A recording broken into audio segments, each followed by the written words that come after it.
Rob, we've talked about it, man. These college kids, and, obviously pro athletes are stepping up and using their platform and fighting, speaking out for social justice.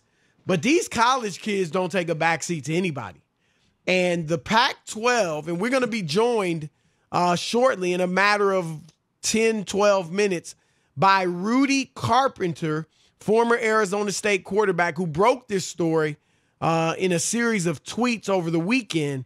But here's what he said.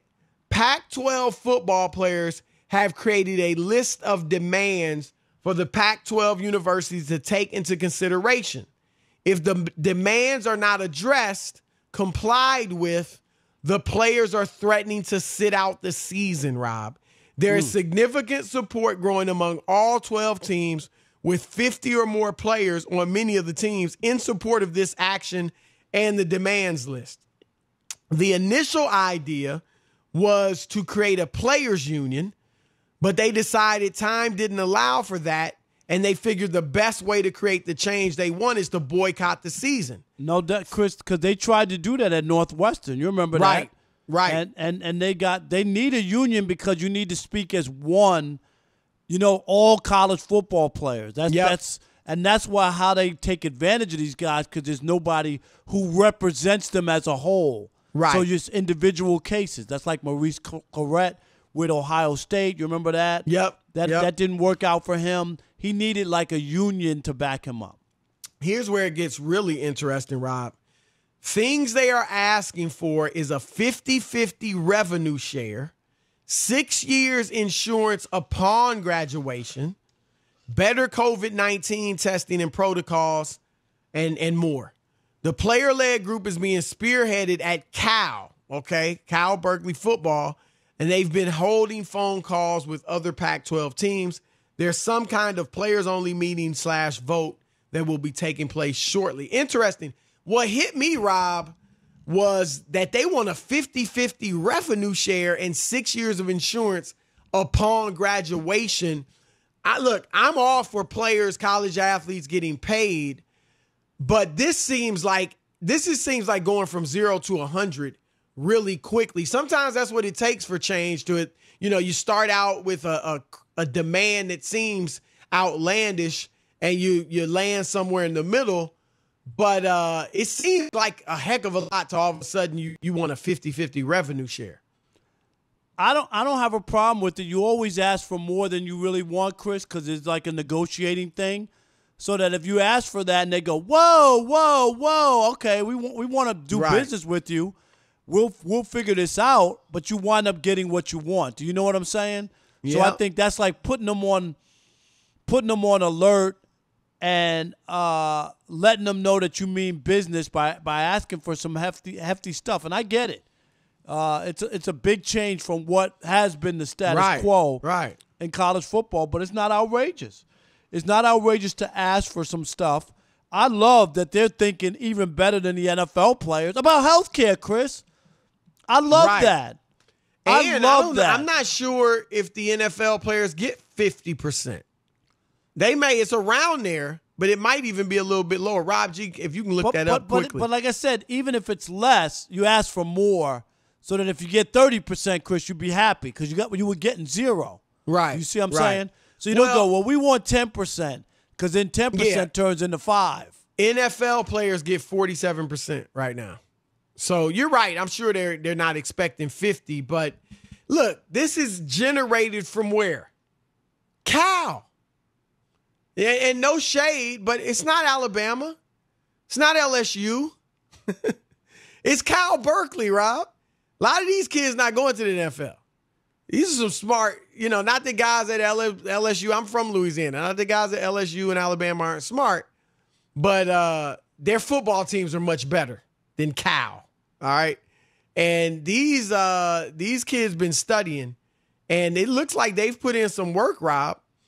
And but it's a heck of a jump. I actually think, I got some questions for Rudy, and he may not know. So many things are changing.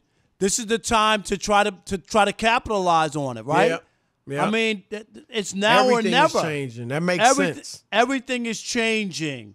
Look at what's happened. You got the NFL putting up Black Lives Matter stuff for this coming season. You seen the They're NBA playing courts? the black national anthem. Right. What? Have you seen the NBA courts? Did you see it? They released it today. No, I didn't see it. Got Black Lives Matter on the court. You knew that was out there, but yeah. Right. But you know what I'm saying? This is what's going on. Yeah. I got some questions for Rudy. He may not even be able to answer these. So do they just want football players paid? Do they just want football and basketball players? Do they just, all athletes? That's why, to me, it seems like a lot to ask in a short amount of time.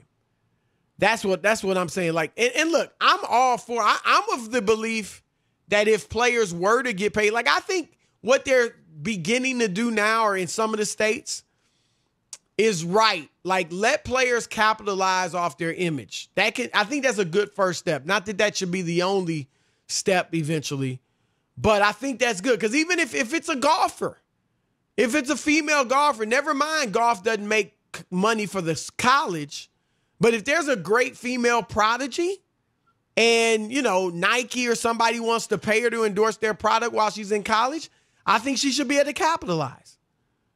But if we're talking about just for certain sports, I mean, it would seem, I'm not one that thinks if you pay the football players at Alabama, you have to pay the members of the rowing team. I don't see that. I mean, the football's generating all the money for all of the other sports, football and basketball.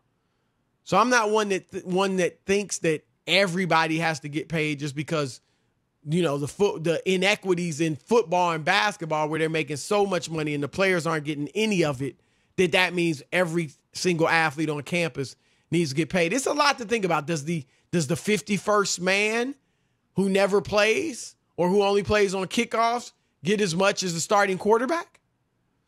So that's why it seems quick to me, fast to me, but, maybe they do have a really detailed plan. Obviously, like I said, these are some kids from a really good school. We've seen these kids, if they put their heads together and they're unified, Chris, they can make changes and make things happen. We saw it on the campus of Missouri.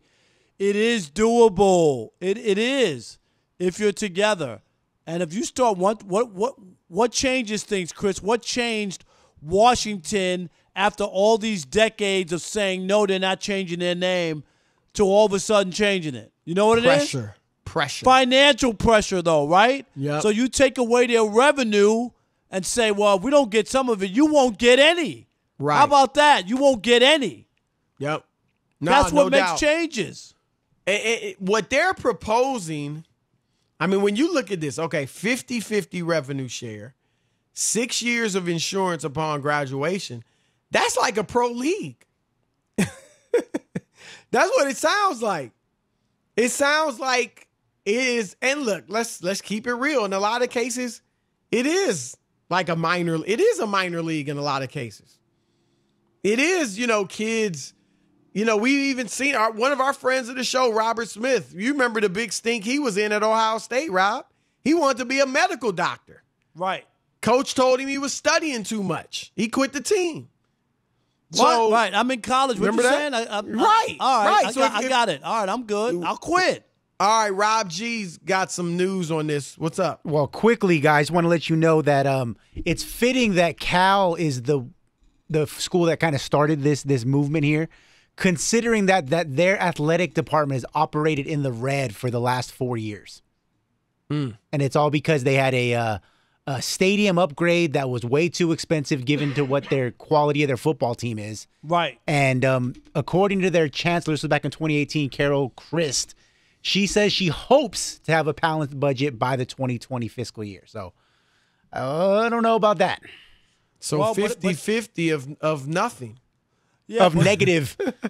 Well, you're going to owe us money, guys. You better be careful, right? You better be careful. You might have to pay half the debt. But that's negative because you had a cost overruns. You let the construction all those stadiums. They say, "Oh yeah, it'll cost $500 million," and when it's finished, right, it's $750 million. You know what I mean? Like that. That's just doing business. I don't know why people when they go into those construction things anyway, act surprised at the end, Chris. They never, ever make budget. Never. And if you stop paying these construction guys and saying, that's it, then all of a sudden I bet you would come in under budget. Right. No, there's no question about that. All right, we'll dive deeper into this. He's a former NFL quarterback, Sirius XM radio contributor, Rudy Carpenter. Rudy, welcome to the Odd Couple. What's happening? What's good, guys? Thanks for having me on. I appreciate it. Nah, it's great to have you on. And you had some big news. Yes, clue us in. Yes, so the Pac-12 players are thinking about boycotting. Give us the rundown. Yeah, I mean, right before you guys called, I just had an interesting conversation with a college head coach, probably one of the more prominent coaches in that conference, and we were just chopping it up, and he felt like he got a good feel for his team, and that he believes his team is not on board with this, and that his team doesn't want to boycott and they want to play. But to give it a little bit more context, if you guys remember, a few years ago, Kane Coulter and a few of the other players at Northwestern wanted to start a players union. It didn't work out. What I've heard is a couple of those same guys that were involved in that are involved in this, and they reached out to a few of the UC Berkeley players, and the UC Berkeley players teamed up with them. The idea was to start a players union. They felt like they didn't have enough time to do that, so they felt like creating a kind of a quote-unquote demands list that they wanted to send to the Pac-12, the NCAA, and the universities. The Cal players then reached out to the other 11 schools in the conference and asked those guys to create a leadership council on each team. And really since then, that was a few months ago, all of these leadership councils have been kicking ideas around on what they want to put in this demands list, the things they're asking for, and basically whether or not from the rest of their team, if there is support to sit out the 2020 season if their demands aren't met. And I think right now with the pulse that I've been able to get is there are some teams that seem to be very, very on board with this, and there are some teams that seem to be not as interested in it. But I can tell you, I mean, I've heard of some teams that have had somewhere between 50 and 70 players who are in support of possibly boycotting the season. One thing I do like is that they're being smart. There's no time to get a union together. Strike while the iron's hot. This country's changing a lot. Players have shown that they have more power than ever before, but you have to be united. You have to be together.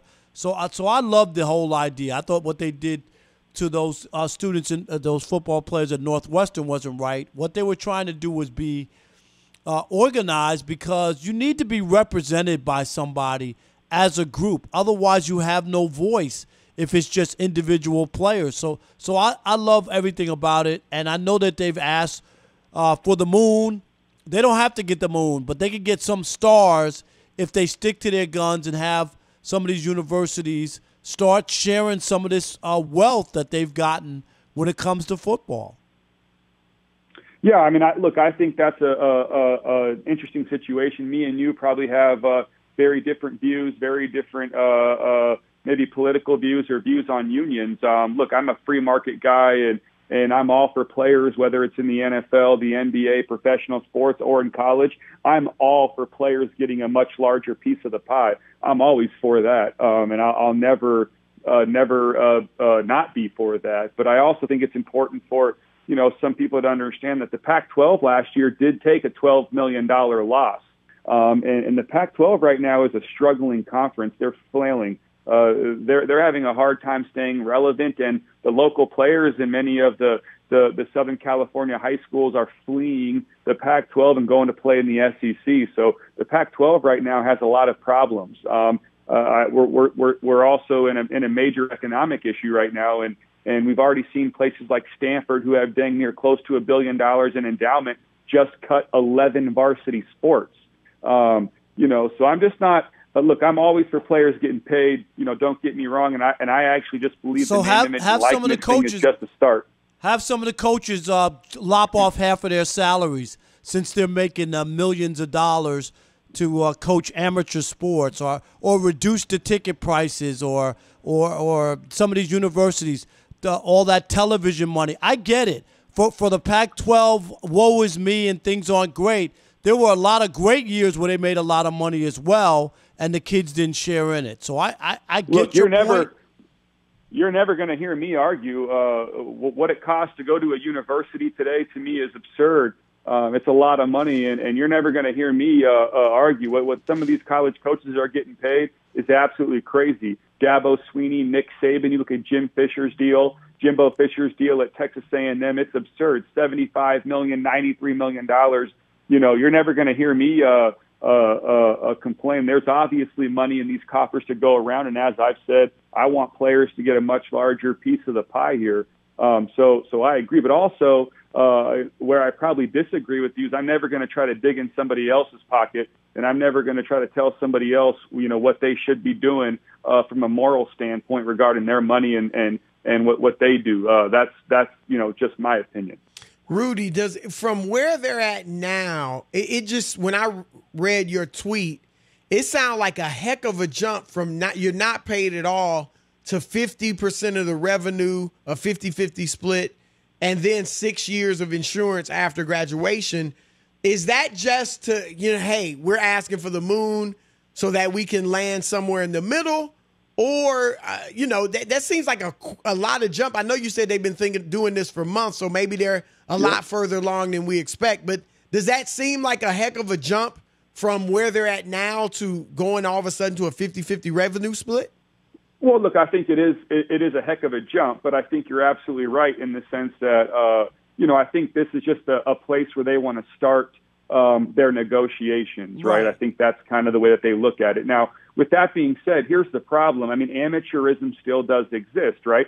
And I'm just not sure the players understand is their fight with the Pac-12 or is their fight with the NCAA? Because if they send this list of demands to the Pac-12 saying they want a 50-50 revenue share, I'm not even sure the Pac-12 could even agree to that. And even if they did agree to that, if they could even enforce it, because I think it's the NCAA obviously is the ultimate shot caller here. So, look, I think it is a shot to the moon. I should also say this. I mean, I think that within the next 10 to 14 days, we should keep our eyes peeled for a Players Tribune story or a Players Tribune article, because from a bunch of the players who I've talked to, it seems like they've chosen that media outlet to cover this story and to break this story. And so I think when that Players Tribune piece does come out, I think we're going to have a much better idea and a much deeper look into what all these players really do want. I also have been told there's a pretty big,